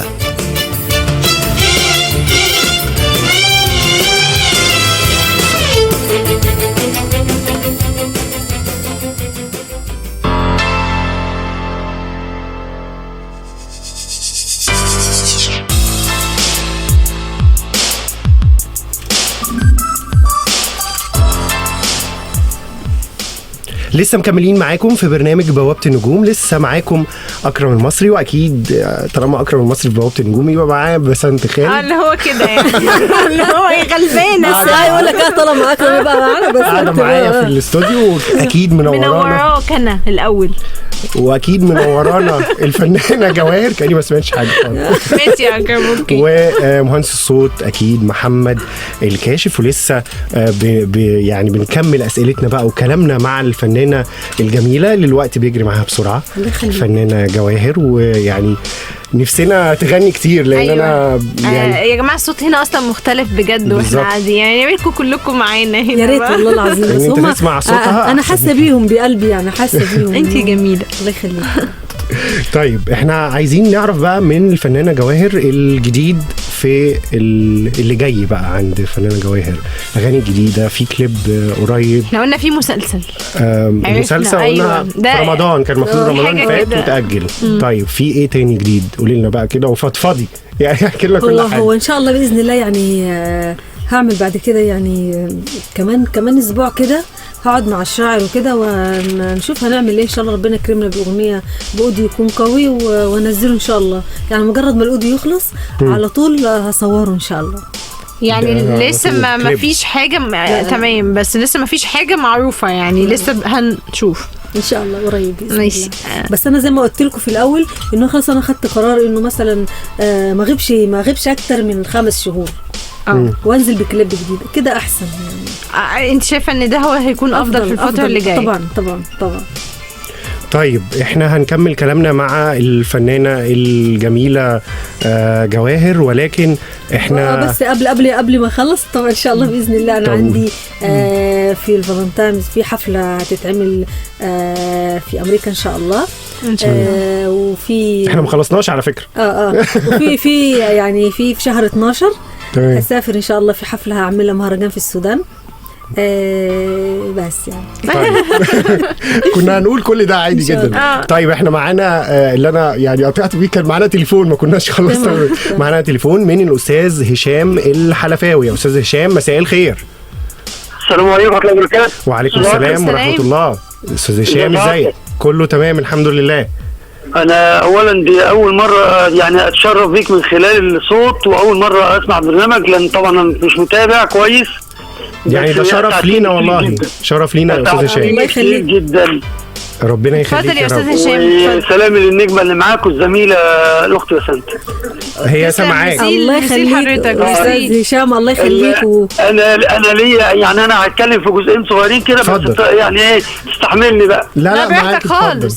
طيب الفنانه الكبيره يعني غنت احساس فوق الوصف، يعني حاجه عاليه قوي. الله يخليك يا رب. والله بجد وحسستني فعلا ان في تكسير عظام حقيقي يعني. الله يخليك. ايوه بس كان يسبق الاغنيه دي حوار كده ان مصر يعني دلوقتي كويسه وزي الفل. الاغنيه بقى بتقول لي حاجه غير الموضوع ده. انا عايز اعرف انه الحقيقي بقى الاغنيه ولا الوصف؟ قصده على الاغنيه اللي اشتغلت في الفاصل، الاغنيه دراما.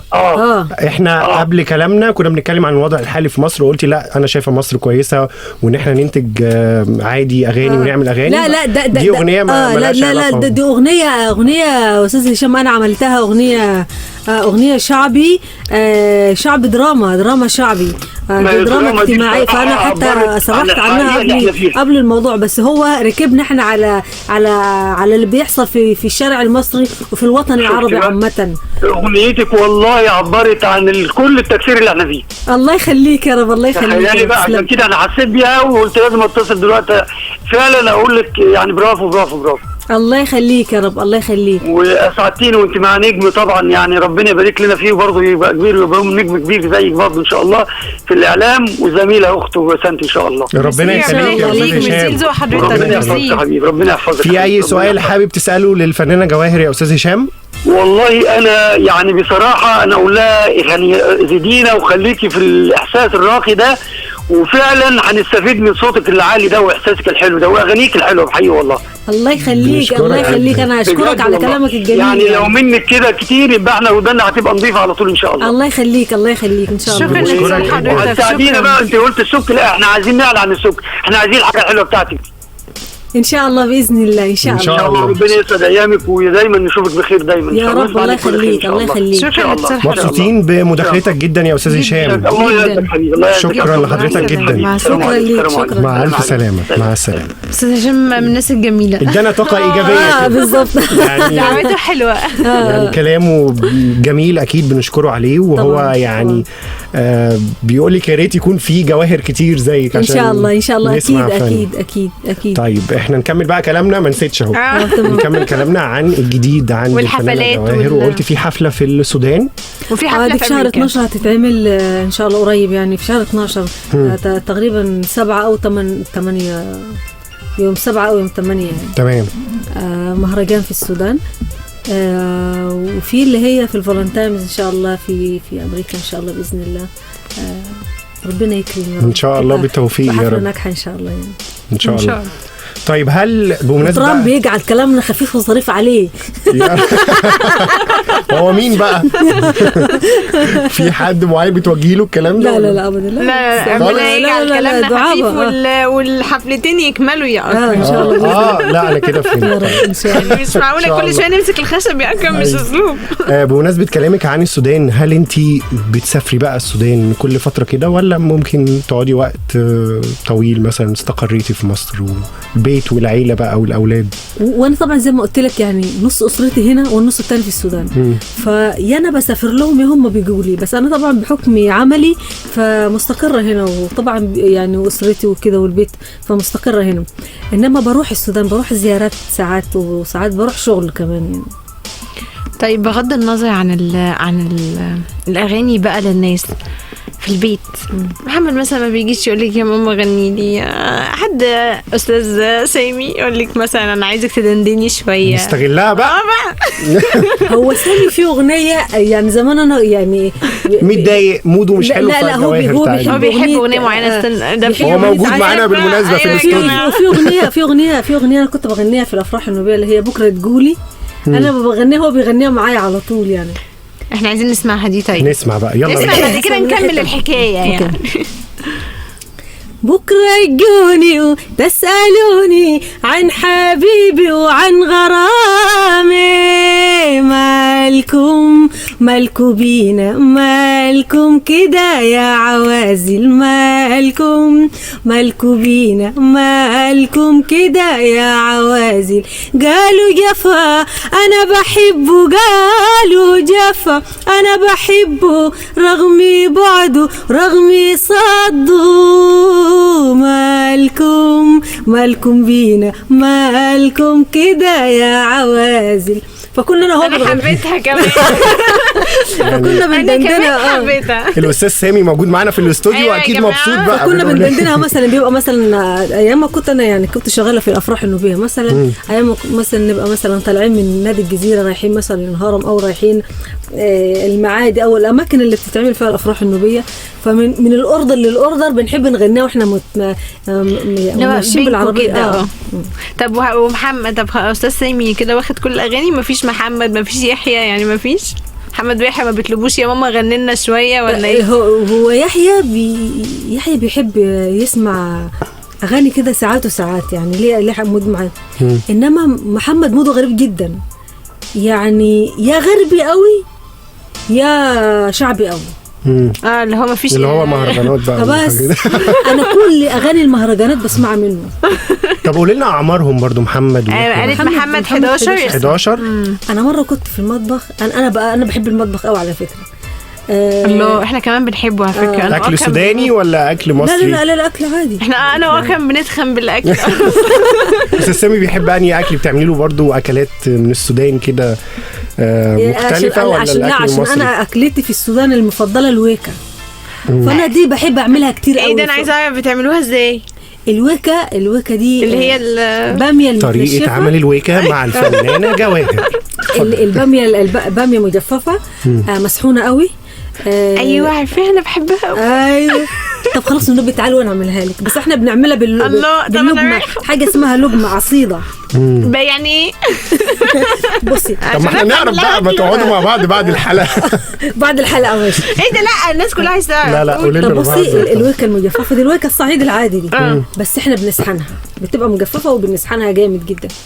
فبنجيب مثلا البصله، نحمر البصله، ايوه، ونحط عليها طشه الثوم الله والقوطه يعني تبقى مسبكه حلو، ومعاها لحمه مفرومه او لحمه مجفف برضو وبيتدق كده بالهون، وتتجفف بقى وتتعمل، وتحط بقى في التوابل اللي انت عايزها، وتجيب بقى الفول السوداني مسحون برضو. ايوه الفول السوداني لما بتسحنه بيبقى عجينه كده عامل زي انا جوعت قوي. لا احنا نروح بقى ونجرب، بس زي الطحينه هقول لكم يا جماعه زي الطحينه. فتروح عامله فيه بتغلي ميه عامله زي الشوربه، وتحط فيه الفول السوداني المسحون ده، وبعد كده تروح حاطط الويكا. الله انا جوعت والله. ده الاستاذ سامي بيحبها الاكله دي. وانا كان بحبها، وبحبها انا بقى بحبها باللقمه. اللي هو ايه بقى ده؟ اللي هو بقى برضك تجيبي ميه تسخنيها تغلي قوي، نفس وتحط عليها دقيق وتقلبي لحد ما تبقى كتله كده، عجينه متماسكه معاكي. فتروحي مدحرجاها كده بشويه زيت وتقلبيها في الطبق، وتروحي حتى حاجه في الفرن، بنحطها في الفرن عشان التفاصيل دي معانا خلاص. يستوي. ما انت واد بامبا ما تعرفش الحاجات. احنا لازم نروح على فكره كان بيحب المطبخ. على فكره بعرف اطبخ حاجات. لا بس انا عايزه اقول لك حاجه، لا بس الويكا السوداني لو جربتها بجد مش هتسمع. ما انا بقول احنا نروح ونجرب. في برضه حاجه اسمها ملح روب عندنا، نفس الموضوع ده بس يضيفوا عليه روب، نفس الاكل ده نفس المواصفات بس يضيفوا عليه الروب. المين؟ الروب اللي هو ايه؟ اللبن الرايب. اللي هو ده العادي. اصل المسميات عندنا مختلفه شويه. عند بسنت كمان مختلفه عندنا. انا عايشه في حته. وعندنا بقى في بورسودان حاجه متاخده من اليمن بقى وكده، اللي هي مخبازه. احنا ساكتين عشان تشرح لنا. احنا ساكتين عشان مش فاهمين. برضه اكلتي المفضله. المخبزه ده برضه فطيره يتعمل فطيره رقيقه جدا، وبعد ما تنشف تتحط المخرطه بتاعت الملوخيه. انت من الصعيد ولا ايه؟ انا عارفها والله. طب احنا عندنا الطبليه دي بنقعد كده في الطبليه. جميله الطبليه. طب احنا بعد الحلقه نروح. طيب انا جوعت. فبصي بالمخرطه دي بتاعت الملوخيه تتقطع بقى معاكي حته فتافيت كده صغيره جدا. دي بقى تروح دهلي بقى فيها السمنه البلدي مع حلاوه طحينيه كفايه مع الموز بقى. ياكل معانا عشان بص الموز بقى الموز بقى مضروب في الخلاط. انا شايفه يا لهوي من الاكل. خلاص كفايه. مين اللي فتح موضوع الاكل؟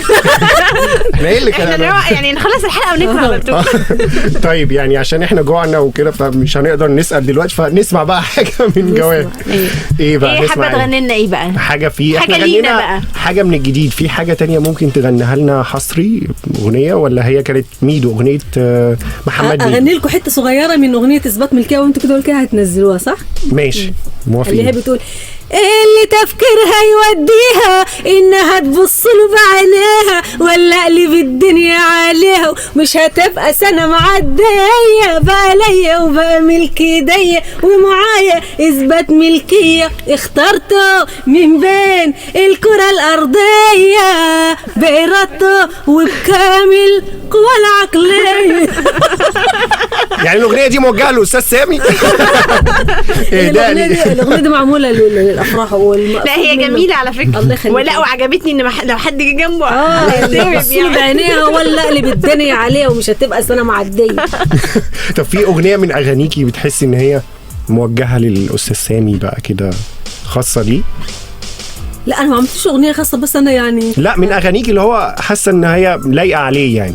مش قصدي اغنيه خاصه بينا، من اغانيكي حاسه ان هي لايقه عليه؟ ايه دي الاغنيه في اللي هي بصي هو ده اللي احنا عايزينه. في الاول كان إحنا قبل طبعا ما معانا تتوفى رومانسية. يعني كده، يعني قبل ما نتجوز كان في اغنيه كانت نازله في كوكتيل اسمها افتحي له يما الحلاوه بره. انا بحبها قوي دي بقى. انت بتحبي كل الاغاني؟ لا بس بحب اغانيها جدا اصلا. لا احكي افتحي له يما سامي واقف بره. لا كمليها. هي طبعا الاغنيه ما فيهاش سامي، بس انا اللي بقول سامي. ايوه احنا عايزين نسمع. هو عنده كان خبطه معينه كده بيجي يخبط، بيبقى مواعيد الاوردر، انا في الميك اب باخد وقت شويه، فهو لما يجي ده انت حافظاه طبعا حبيبتي بعرف انه ده سامي، فبقول افتحي له يما سامي واقف بره ما يدخل، انا حماته ما يدخل من الباب. فيعني كنت بدعبه بالاغنيه دي. اي جميله. انا طبعا عايزه اسمعها كلها او شويه كبيره يعني. امنا شويه. ايوه افتحي له يما ده الحلاوه بره، واقف على الباب يا حبيبي امي شايفاك، قلت لها افتحي ده نصيبي بس ما عندك، ارحمي اعصابي ياما مستني جوابي ياما، ده هوا بهوا هيجيلي من الشباك ياما طب افتحي له يما ده الحلاوه بره. دي اغنيه كانت نازله فيه. ايوه انا عارفاها، انا بحبها جدا. ايوه انا كده هجيبه يعني. مش هسيبه يا ما فتحتلوش الباب هيجي من الشباك. هو جاي. انا عاجبني جدا ان يعني الفنانه جواهر بتمثل كلمات يعني بتحسسك بمعنى الكلمات، يعني كأنك شايفه كل كلمه هي بتقولها، فهي بتعبر لك عنها بملامحها بطريقه حركاتها. فما شاء الله يعني اللي يحضر احنا حاولنا نخلي الناس تشاركنا على فكره اللي احنا فيه ده، عشان نزلنا لهم على صفحتنا على راديو البوابه لايف، تقدروا تشوفوا بقى كل شوفوا قولوا لي ايه رايكم.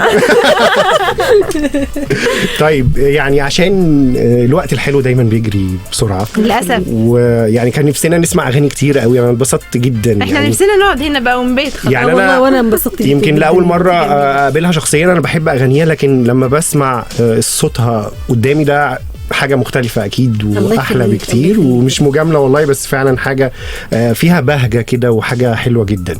فيعني كلمة توجهها الفنانة جواهر لكل اللي بيحبوها بقى، كلمة في الآخر كده. بقول لهم أنا يعني فضل وعدل من عند الله إنه الناس بتحبيني، يعني حبكم ده بالنسبة لي أنا بجد حاجة كبيرة جدا. يعني أنا عندي الناس تحبيني، ما اكسبش فلوس بس الناس تحبيني. يعني حب الناس عندي يساوي كنوز الدنيا وما فيها. يعني كفاية محبتكم وكفاية يعني تشجيعكم ليا.